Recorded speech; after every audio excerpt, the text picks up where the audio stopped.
I would like to now request Mr. Harish Lakshman to kindly deliver his welcome address.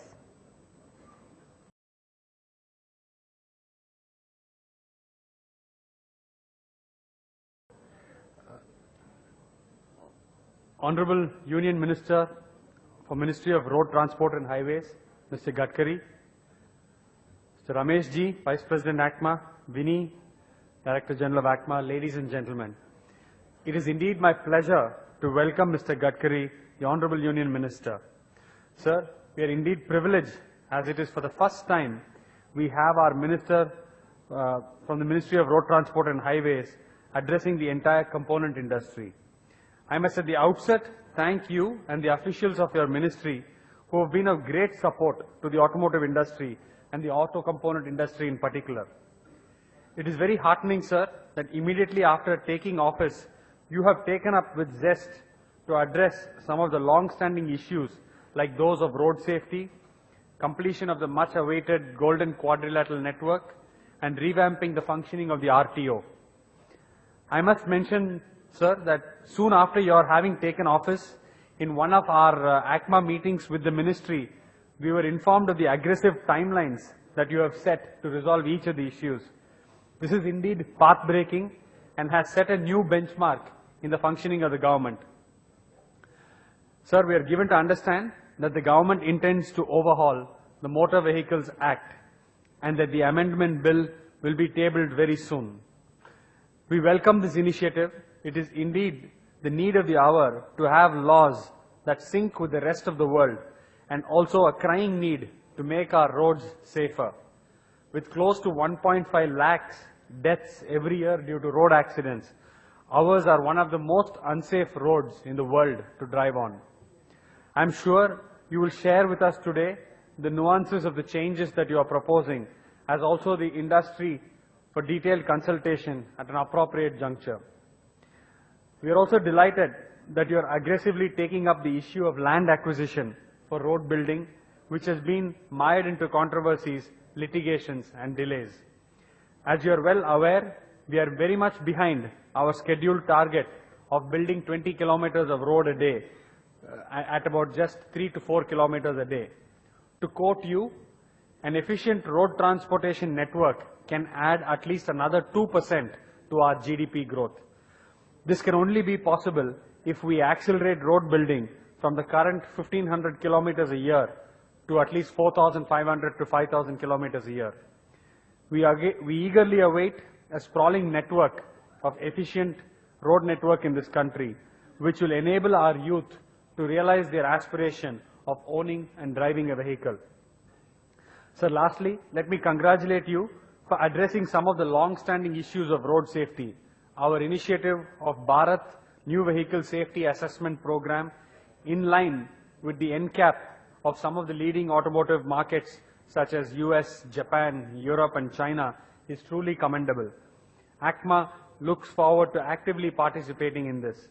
As industry and government, it is time we work closely together to make the National Safety Roadmap a reality and transform our roads from unsafe to safe.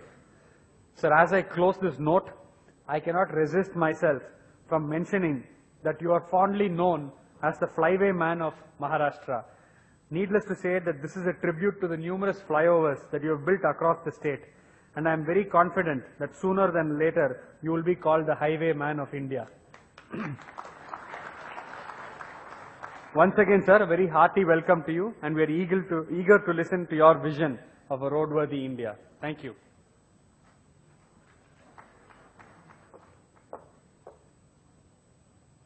Thank you, Mr. Lakshman, for your warm welcome address. Ladies and gentlemen, we're extremely honored and pleased to have with us our Honorable Minister, Shri Nitin Gadkari, who's a senior leader of the Bharatiya Janata Party. He entered politics as a student leader of ABVP and later joined the Janata Yuva Morcha, which is the youth wing of BJP. He's a postgraduate in commerce, law, and a diploma in business management. His political career in Maharashtra saw many initiatives being undertaken in his various portfolios that he held, including connecting remote villages by road, solving malnutrition problems, to name a few. His experience and expertise saw Prime Minister Atal Bihari Vajpayee ji assigning him to launch the National Highways Authority and also chair the National Rural Road Development Committee, which paved way for the Pradhan Mantri Gram Sadak Yojana. Fondly nicknamed and known as the Flyover Man, during his stint as the Public Works Minister in Maharashtra, he built the Mumbai-Pune Expressway, which was highly appreciated as well as acclaimed both at national and international levels. With these words, ladies and gentlemen, I would like to now invite our Honourable Minister, and I request him to kindly deliver his keynote address.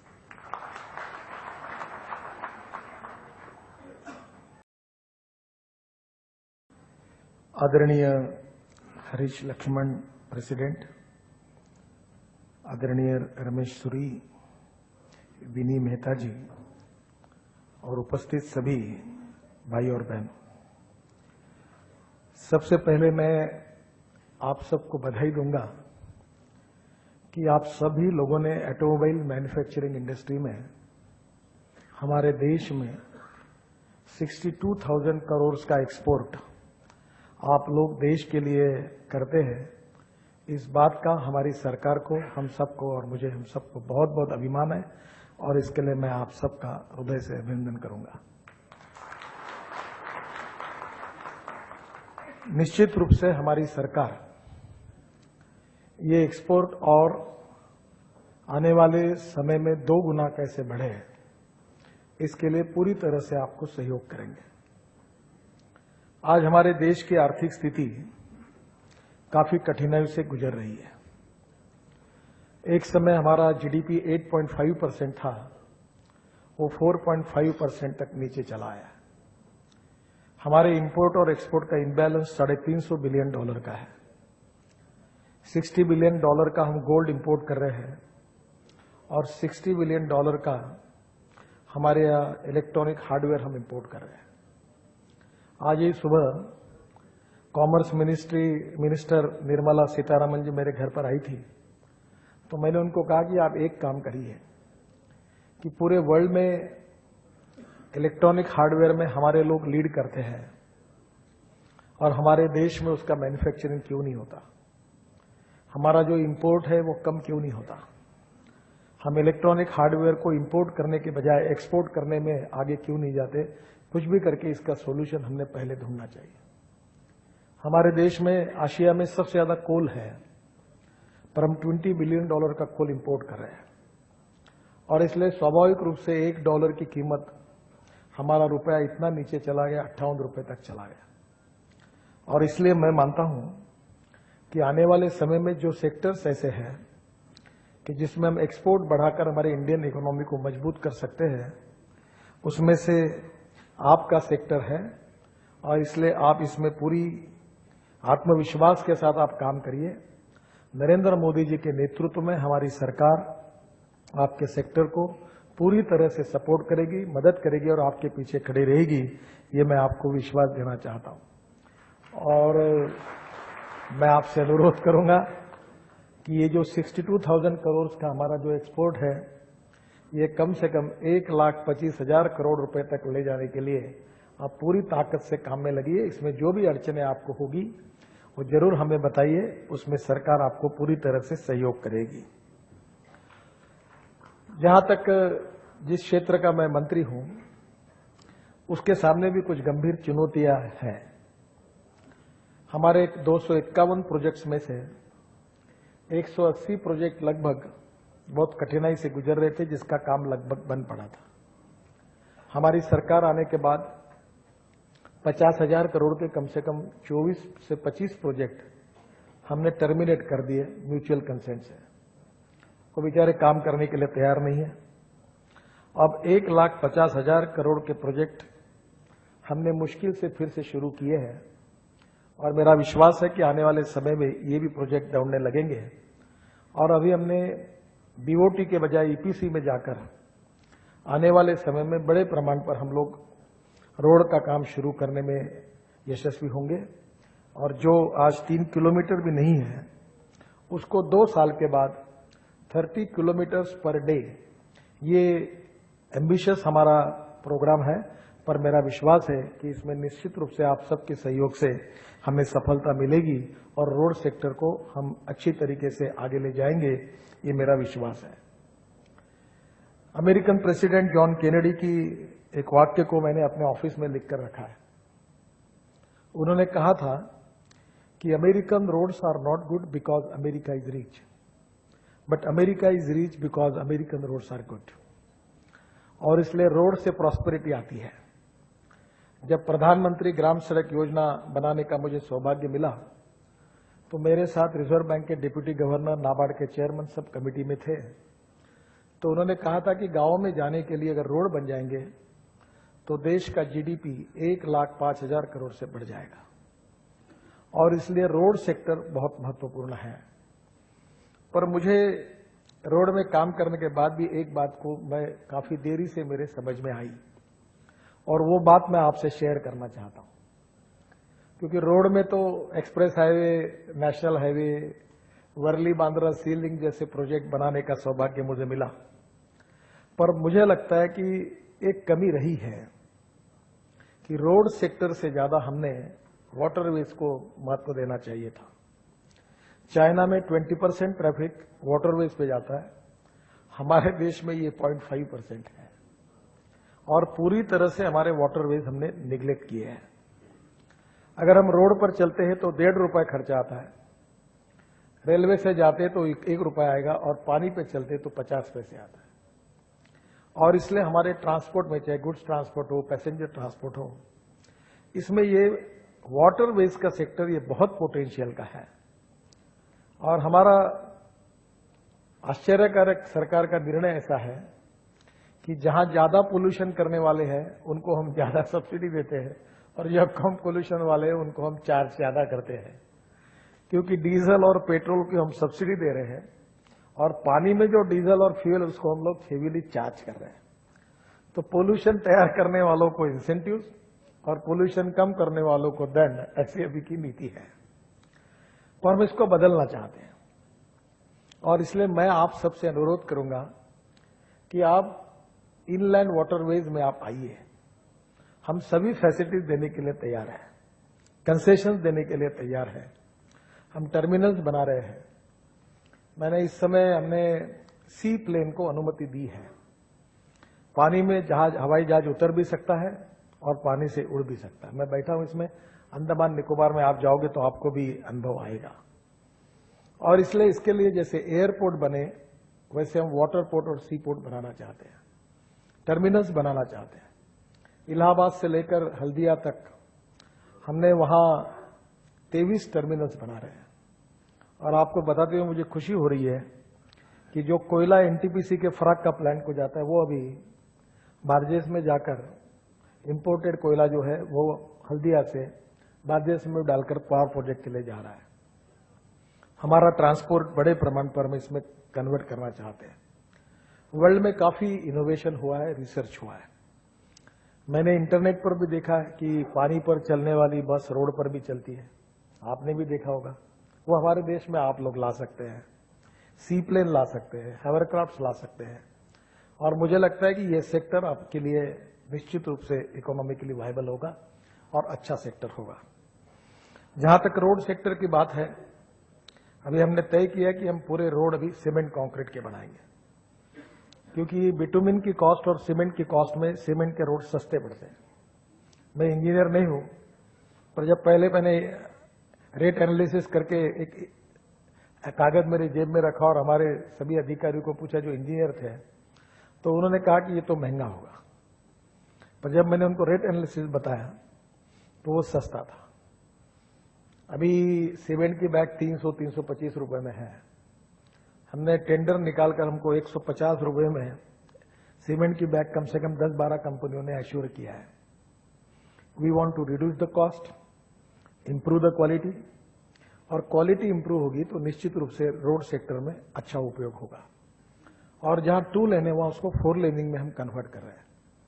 तो मुझे ऐसा लगता है कि सबसे बड़ी चिंता यह है कि देश में हर साल 5 लाख एक्सीडेंट होते हैं, उसमें से 65% एक्सीडेंट्स नेशनल हाईवे और स्टेट हाईवे पे होते हैं और 1,50,000 लोगों का डेथ हो जाता है। स्वाभाविक रूप से हमारे देश के लिए बहुत चिंता का विषय है और इसलिए आने वाले समय में रोड सेक्टर को इंप्रूव करते समय मोटर व्हीकल एक्ट को भी सुधारने का हमने निर्णय किया है।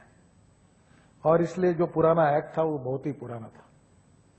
हमारे बंदोपाध्याय जी जब पहली बार मैं नया नया मंत्री बनकर आए, सेक्रेटरी, उन्होंने पुराना एक्ट कहा तो मैंने इनको कहा कि जब आप मेरे रूम के बाहर जाओगे तो इसको डस्टबिन में फेंक के जाना, इसको रखना भी नहीं, ये बड़ा आउटडेटेड और बेकार एक्ट है। और मुझे बताते हुए खुशी हो रही है कि हमारे डिपार्टमेंट ने बहुत मेहनत की, बंदोपाध्याय जी ने की और उनकी टीम ने की। हमने काफी लोगों की मदद ली, वर्ल्ड बैंक की मदद ली, फॉरेन के लोगों की मदद ली और America, UK, Japan, Germany, Singapore, इन सब देशों का अध्ययन करके हमने मॉडल एक्ट तैयार किया है। परसों उसका प्रेजेंटेशन भी मेरे साथ हुआ है, वो फाइनलाइज हुआ है और परसों सुबह 10 बजे आपको वेबसाइट पर हमारे यहां ये नया मॉडल एक्ट देखने के लिए मिलेगा। और मैं आपसे आह्वान करता हूं कि इसमें आपके जो भी सुझाव होंगे वो हमारे पास भेजिए। हम ओपन माइंडेड हैं, आइदर यू कन्विंस मी और कन्विंस बाय मी। अगर आप कन्विंस कर सके तो बदलने के लिए तैयार है, पर हमारा फ्यूएल हो, हमारा इंजन हो, हमारे पोल्यूशन के नॉर्म्स हो, वो इंटरनेशनल स्टैंडर्ड के साथ होने चाहिए। आज 6 लाख करोड़ का पेट्रोल, डीजल, गैस हम इंपोर्ट कर रहे हैं। देश की इकोनॉमी इस क्रूड के कारण कठिनाई में, बर्बादी के कगारे पर खड़ी है। क्या हमारे देश में हम इंडिजिनस फ्यूल तैयार नहीं कर सकते? मेरा विश्वास है कि हम कर सकते हैं। मैं किसानों में काम करता हूं और हम लोग इस बार इंडियन ऑयल भरतपुर में 1 करोड़ लीटर इथेनॉल देता हूं हर साल। इस साल 2.5 करोड़ देने वाला हूं। हमारे यहां बहुत लोग तैयार करते हैं और इथेनॉल पर 95% कार्बन डाइऑक्साइड का इमिशन कम हो जाता है। हम क्यों नहीं बायोफ्यूल पे जाते हैं? हम अल्टरनेटिव फ्यूल पर इलेक्ट्रिक बसेस को लाने की कोशिश करेंगे। हम हाइब्रिड इंजन को अगर रिसर्च करके डेवलप करेंगे तो हमारे देश की इकोनॉमी के लिए पोल्यूशन के हिसाब से भी और एक्सपोर्ट इंपोर्ट की जो कीमत हमको चुकानी पड़ रही है वो देखते हुए भी बहुत बड़ा फायदा होगा। और इसलिए नए एक्ट में हमने इन सब बातों का विचार किया है और मेरा विश्वास है कि इससे अपग्रेडेशन ऑफ इंडस्ट्री होगी, आपका एक्सपोर्ट बढ़ेगा और इंटरनेशनल मार्केट में आपको बहुत अच्छी तरह से आपका स्टैंडिंग भी होगा। मैं तो ये चाहता हूं कि कोई आपको हमारे ऑफिस में आने की जरूरत ही नहीं पड़े, पूरी तरह से ऑनलाइन सब चीजें हो जाए। जहां तक आरटीओ और पुलिस की बात है, सभी लोग बहुत त्रस्त हैं, करप्शन के कारण बहुत तकलीफ होती है। मैं जमीन पर काम करने वाला हूं, स्कूटर पर घूमने वाला हूं और इसलिए मैं नजदीक से देखता हूं कि लोगों को कैसी तकलीफ होती है। मेरे मन में इतना कि कब ये बंद होता है। और इसलिए आने वाले समय में एक्सीडेंट के लिए ना पुलिस की जरूरत रहेगी चौक पर, ना आरटीओ के ऑफिस की जरूरत होगी। सब लोग, सब काम ई गवर्नेंस के आधार पर होगा। ड्राइविंग लाइसेंस भी मिलेगा और कहीं आपको आने की जरूरत नहीं पड़ेगी, पूरी ट्रांसपेरेंसी आएगी। और मंत्री भी अगर कानून का वायोलेशन करता है तो 24 घंटे के अंदर उसके यहां भी चिट्ठी पहुंच जाएगी कि तुमको फाइन भरना है, क्योंकि चौक पर कैमरे लग जाएंगे। और आपको अगर नहीं भरना है फाइन, कोर्ट में जाना है तो जा सकते हैं, पर 3 बार अगर आपने कोर्ट में गए और अगर आपका आरोप अगर साबित हुआ तो आपका फाइन 3 गुना बढ़ेगा। 24 घंटे के अंदर विथ फिल्म के साथ, प्रूफ के साथ आपके ऊपर केस जो होगी रजिस्टर होगी तो प्रूफ के साथ होगी। ड्राइविंग लाइसेंस के बारे में भी हमारे डिपार्टमेंट ने बहुत अच्छा सिस्टम किया है कि ड्राइविंग लाइसेंस पर आप जब जाओगे तो कंप्यूटर पर ही आपको हर टेस्ट के मार्क मिलते जाएंगे और आप परीक्षा पास होगे तो टेस्ट बार पे आपको तुरंत सर्टिफिकेट मिल जाएगा। यानी आदमियों का कोई काम ही रखा नहीं है, क्योंकि ये ट्रांसपोर्ट सेक्टर में जो लोग हैं वो भगवान के भक्त हैं पर लक्ष्मी के ज्यादा भक्त हैं। तो ये लक्ष्मी दर्शन कार्यक्रम को कैसे छुट्टी मिले है, ये हमारी सबकी चिंता है। हम लोग ई गवर्नेंस के साथ, ट्रांसपेरेंसी के साथ, मॉडर्न लॉज के साथ, पोल्यूशन कम करने वाला और आपको सुविधा देने वाला, जनता को कोई तकलीफ नहीं देने वाला अच्छा कानून हम लेकर आ रहे हैं और मेरा विश्वास है कि इससे एक्सीडेंट्स भी कम होंगे। अभी जो इंश्योरेंस कंपनी वाले जो प्रीमियम लेते हैं, अगर 1.5 लाख एक्सीडेंट की अगर संख्या अगर 50% कम होगी तो उनको भी फायदा होने वाला है। तो हमने उनको कहा है कि कुछ थोड़ा बहुत शेयर हमको भी उसमें दो, ताकि हम लोगों की सुरक्षा के लिए, रोड में लोगों की सुरक्षा के लिए उसका अच्छा उपयोग करें। हमारे डिपार्टमेंट में भी कुछ गलतियां हुई है। जो डिटेल प्रोजेक्ट रिपोर्ट बने हैं उसमें इकोनॉमिक वायबिलिटी को देखते हुए कई ब्रिज काट दिए, कई अंडरपास काट दिए, रोड की क्वालिटी सुधर गई, स्पीड 130 किलोमीटर हो गई, और अंडरपास नहीं होने के कारण एक एक जगह रोज एक्सीडेंट्स हो रहे हैं। ये इंप्रूवमेंट करने की हमने शुरुआत की है। रोड सेफ्टी के लिए हमारी सरकार सबसे ज्यादा प्रायोरिटी देगी। 1.5 लाख लोग मर रहे हैं, इसको हम बिल्कुल कम करना चाहते हैं, और मैं बहुत गति से चाहता हूं कि ये संख्या किसी भी स्थिति में आने वाले 2 साल में 50% से कम हो। एक्सीडेंटल स्पॉट का हम आइडेंटिफाई कर रहे हैं। जब महाराष्ट्र में मैं मंत्री था तो मैंने हमारे उस समय के रिटायर्ड सेक्रेटरी तांबे करके थे, उनकी अध्यक्षता में एक अपघात निवारण समिति बनाई थी एक्सीडेंट को रिमूव करने के लिए। उसमें पुलिस और आरटीओ के अधिकारी थे। 2500 स्पॉट उन्होंने ढूंढ के निकाले। तो एक स्पॉट पुणे कोल्हापुर रोड पर ऐसा था, जयसिंहपुर बाईपास, कि एक जगह पर 125 लोग मरे थे। छोटे छोटे स्पॉट अगर इंप्रूव करेंगे, रोड सेफ्टी के लिए संवेदनशील मन से चिंता करेंगे, तो हम लाखों लोगों के जीवन को बचा सकते हैं। किसी के हाथ पैर टूटते, मेरा एक्सीडेंट हुआ था। हमारे सेक्रेटरी जी का लड़का भी एक्सीडेंट में चला गया, और मैं तो रेड लाइट कार में मेरा एक्सीडेंट हुआ with police commando with protection. क्योंकि सरकार में जितने ड्राइवर है, मैं बहुत बार कहता हूं उनको कैटरेक्ट है, तो वो झूठा सर्टिफिकेट लाके गाड़ियां चलाते, अंधे लोग गाड़ियां चलाते हैं।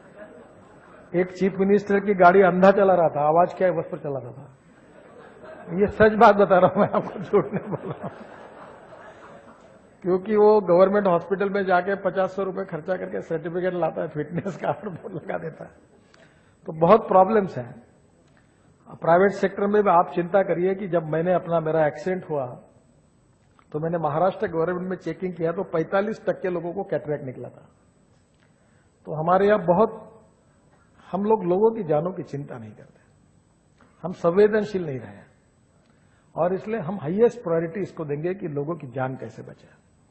और मैं विशेष रूप से इसके तरफ ध्यान दूंगा। इसके लिए हम लोग एक सेफ्टी बोर्ड भी बना रहे हैं, राज्य सरकार को भी मजबूत कर रहे हैं, एक्सीडेंटल स्पॉट के कारणों को भी रिमूव कर रहे हैं, ड्राइवर को भी ट्रेनिंग देने की व्यवस्था कर रहे हैं, और धीरे धीरे हम रोड साइड एम्यूनिटीज भी खड़े कर रहे हैं। हमने ऑलरेडी टेंडर निकाला है कि 50-50 किलोमीटर पर हम लोग 40, 35, 50 एकड़ जगह पर ABC 3 मॉडल तैयार किए, जहां रेस्टोरेंट्स होंगे, पार्किंग होगा, लोग वहां रुक सकते हैं, टॉयलेट्स होंगे, वॉशरूम्स होंगे। ट्रक वालों के लिए अलग बना रहे हैं और बाकी गाड़ियों के लिए अलग बना रहे हैं, जिससे एम्प्लॉयमेंट पोटेंशियल भी बढ़ेगा। हम ऑप्टिक फाइबर की लाइन पूरे रोड के बीच में डाल रहे हैं। मैं जब मंत्री था 96-97 में, तो मुंबई और पुणे के बीच में मैंने ऑप्टिक फाइबर डालने का निर्णय किया था, तो मुझे कहा गया था कि ये बेकार पैसा खर्चा कर रहे हैं। और ऑप्टिक फाइबर के केबल के लाइन के कारण आज महाराष्ट्र सरकार को 27 करोड़ रुपए साल का इनकम होता है। हम लोग drinking water, gas line, optic fibre cable road के बीच में से डाल रहे हैं। अब पावर सेक्टर में भी प्रॉब्लम है। आज तमिलनाडु में और साउथ में पावर महंगी है, महाराष्ट्र में पावर है, पर हम उनको दे नहीं सकते क्योंकि ट्रांसमिशन लाइन नहीं है। मैंने हमारे लोगों को, पावर मिनिस्टर को भी सुझाव और कोशिश कर रहे हैं कि रोड के बीच में से कम जगह में ऐसी कोई सिस्टम तैयार हो सकती क्या, ये अंडरग्राउंड केबल से हम 1200 केवी तक की लाइन ट्रांसमिशन के लिए इसका उपयोग किया जा सकता है। ये भी हम देख रहे हैं कि रोड का उपयोग करके gas line, power line, drinking water line, optic fibre cable line, ये कैसे हम डाल सकते हैं। रोड साइड एम्यूनिटीज का भी काम अभी शुरू है, उसका भी टेंडर निकला हुआ है। मैं आपसे जरूर कहूंगा कि ये सेक्टर एम्प्लॉयमेंट पोटेंशियल देने वाला है। देश में सबसे बड़ी आवश्यकता यही है कि देश की गरीबी, भूखमरी कैसे दूर करें, और गरीबी दूर करनी होगी तो कैपिटल इन्वेस्टमेंट लानी होगी, और कैपिटल इन्वेस्टमेंट आएगी तो रोजगार का निर्माण होगा। और सबसे बड़ी बात यही है कि इकोनॉमी को अगर मजबूत करना है तो एक्सपोर्ट को बढ़ाना होगा और इंपोर्ट को कम करना होगा। आपका सेक्टर अच्छा काम कर रहा है। मैं आपसे निश्चित रूप से आह्वान करूंगा कि आने वाले समय में और एक्सपोर्ट अगर बढ़ेगा तो और एम्प्लॉयमेंट पोटेंशियल बढ़ेगा, और जीडीपी में आप बहुत बड़ा कंट्रीब्यूशन कर सकते हैं। हमने ये तय किया है कि 2 साल में हम इतना अच्छा काम करेंगे कि हमारा shipping, inland waterways, road sector, ये पूरा मिलाकर देश के जीडीपी में कम से कम 2% ऐड करने का मिशन हमने सामने रखा है और मेरा विश्वास है कि निश्चित रूप से हम यशस्वी होंगे। आपको हमारे वेबसाइट पर जो हमारा मोटर व्हीकल एक्ट पर सो मिलेगा, उसको जरूर देखिए और उसके साथ आप जरूर हमको सूचना दीजिए।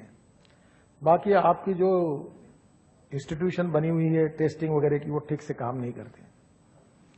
वो 4-4 साल एक एक को टेस्ट करने के लिए लगाते हैं। तो हमने कहा कि इसको हटाओ, हम अपने नहीं बनाएंगे। हमको कोई भी निर्णय 15 दिन, 20 दिन, महीने भर में चाहिए।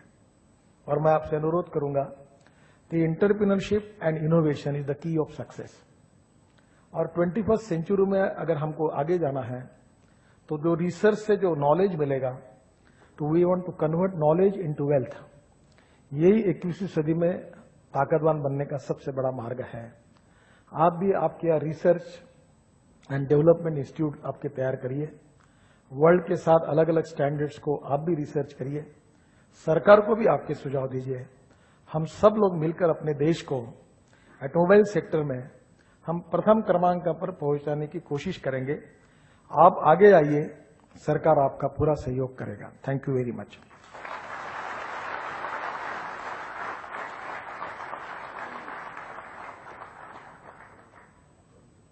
Thank you, Honorable Minister, for your kind address. We're sure that under your vision, leadership and various noble initiatives, the sector will not only move forward but also be extremely successful. With these words, may I now invite Mr. Ramesh Suri, Vice President ACMA, and I request him to kindly propose a vote of thanks.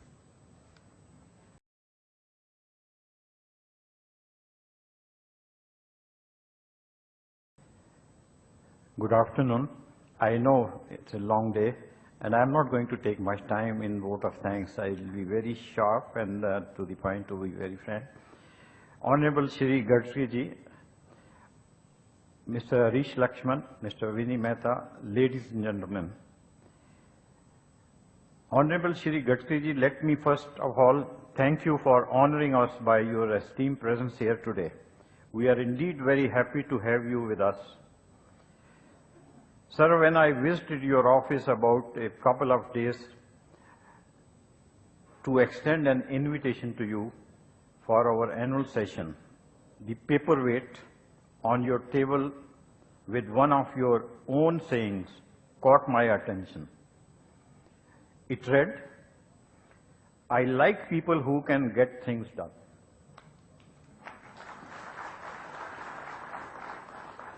It's no wonder, sir, that you are someone who believes in his sayings, and your contribution to Maharashtra in your earlier avatar as the Public Works Minister in building a record number of roads and flyovers is a testimony to your being a man with a mission.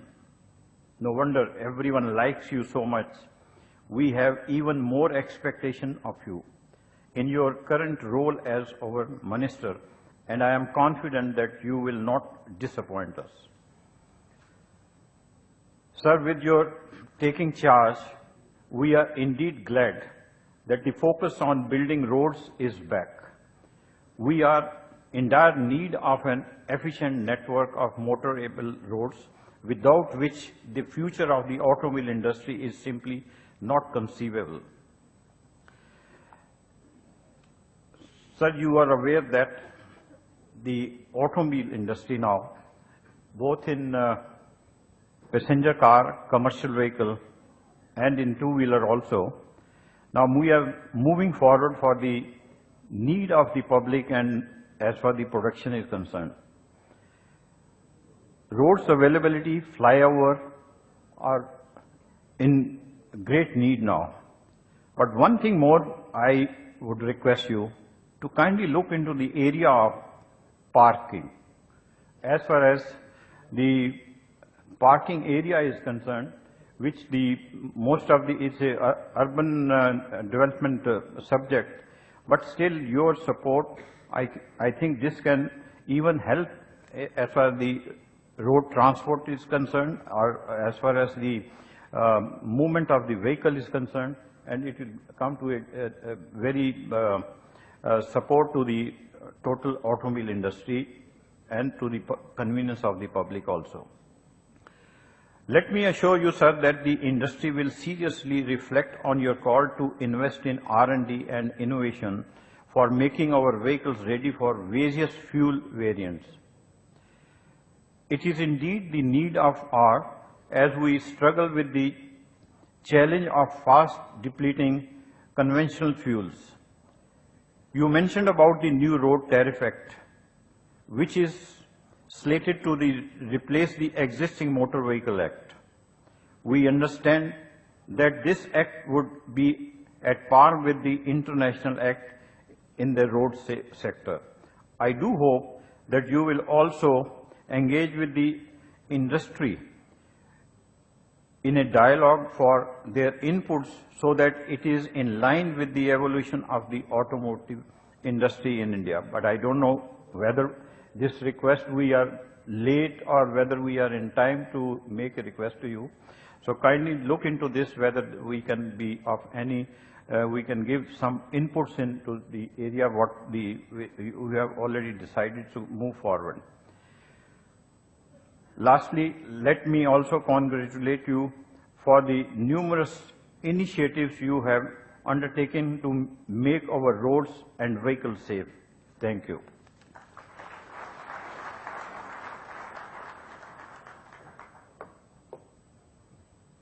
Thank you, Mr. Suri, for your warm vote of thanks. May I now request Mr. Harish Lakshman to kindly present a memento to Honorable Minister Shri Nitin Gadkari. This is a small token of appreciation. Thank you indeed for being here with us.